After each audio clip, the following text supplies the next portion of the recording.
because it was well known that any child that was so abused to be used in child pornography would be suffering from this dissociative disorder. This disorder is a prime basis for mind control, as had been learned through the Himmler studies on multi-generationally abused children. In the early 60s, Project Paperclip was in full swing. The Nazi and fascist scientists had been imported into the United States, were put into key positions, and information was gleaned from them on what Adolf Hitler was using as mind control in Nazi Germany. This Project Paperclip that brought the information in was being taken in by the CIA and a criminal faction of the government that was very much interested in how to control the mind of individuals as well as control the minds of a population more so than had occurred in Nazi Germany, because those people had actually broke free of the Hitler plan with the war, but yet the war was so traumatizing that it still left them unable to think for themselves, to the point where they became socially engineered. So there's a great deal of information that was being brought into this country regarding the effects of trauma on the human mind. A local politician that was sanctioning this child pornography ring was associated with my grandfather's Blue Masonic Lodge. Blue Masonic Lodge oftentimes has key individuals within a community who are involved in politics, or in this particular case, it was quite a criminal faction of politics and businessmen, police officers, and just other local politicians as well. When this one particular politician came to my father and told him he could receive immunity from prosecution if he would sell me into MK Ultra mind control, my father was thrilled.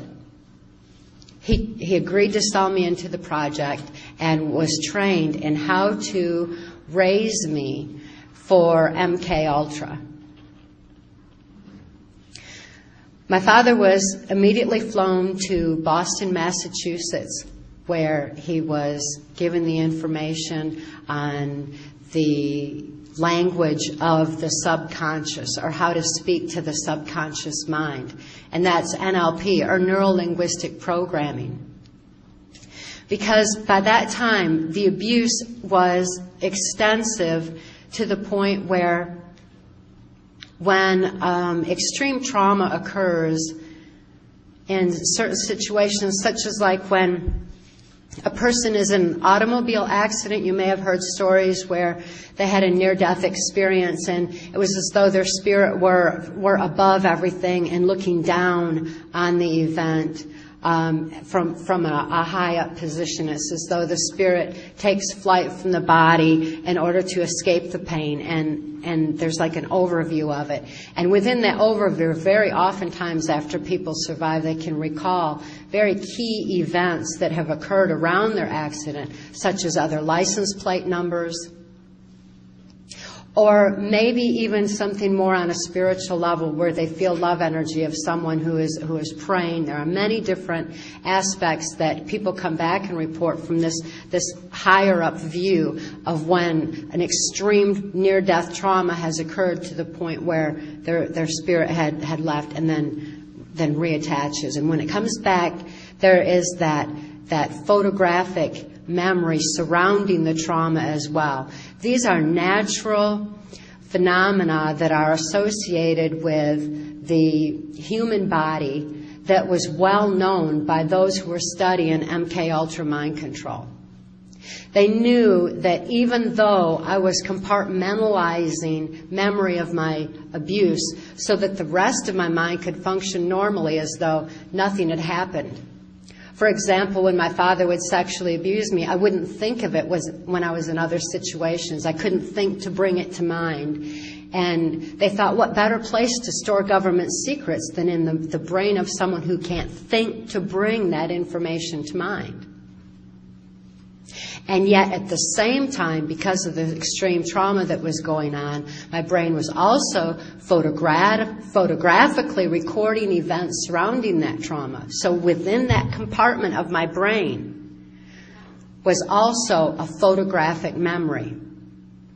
And the government was very much interested in that aspect of the phenomena of the effects of trauma on the human mind. They were also interested in what Mark has mentioned about when a person develops 44 times visual acuity. And I developed that as well. It's as though a person gets eyes in the back of their head. You know, my eyes were wide open. You could see whites all the way around my eyes, just so traumatized. And as though I was looking to see the trauma before it came again, before it happened again. And it's kind of like developing eyes in the back of the head.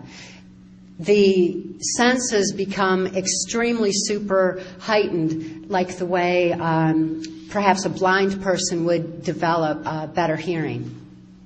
And since I was not able to consciously comprehend what was happening to me, my senses were increasing dramatically. My hearing was very acute as well. And I could hear things that were going on in the next room because the hearing is heightened to that extent. It's a defense mechanism that automatically goes on in the brain when trauma is occurring.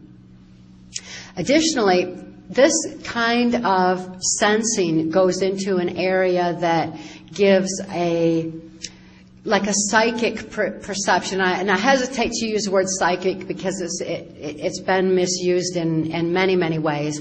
But nevertheless, the hearing is so acute and the visual is so acute and the senses are so heightened that there becomes a stronger knowing. And the government did numerous studies into the psychic abilities of people who were also abused.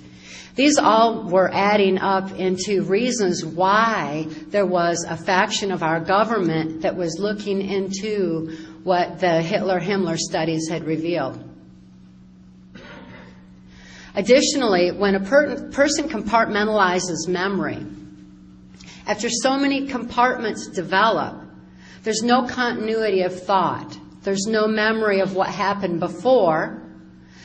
So when a person's out and around and they don't think to bring to mind the abuse, they don't know what time has passed. So after a while, there's no comprehension of time. There's no ability to consciously comprehend what's going on, and there's no continuity of thought. Without this kind of a conscious awareness, it leaves the subconscious mind open to be led.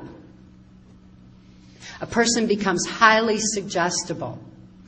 Any person who's experienced sexual abuse, especially prior to the age of 5, or physical abuse, or even psychological abuse prior to the age of 5, would develop this kind of a heightened suggestibility.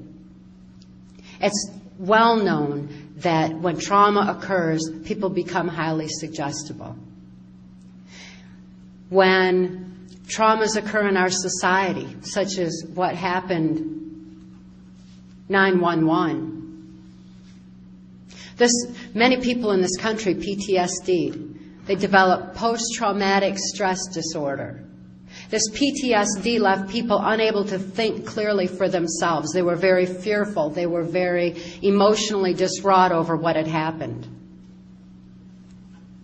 And when they're not able to think clearly for themselves, they're more easily led. So when they're told what to do by the television while those horrible images are played over and over and over again, they become compliant. They become apathetical. And they become so easily led that America began to lose some of its strength, to the point where the criminals that have been in control now for numerous generations, took a significant step forward in their control.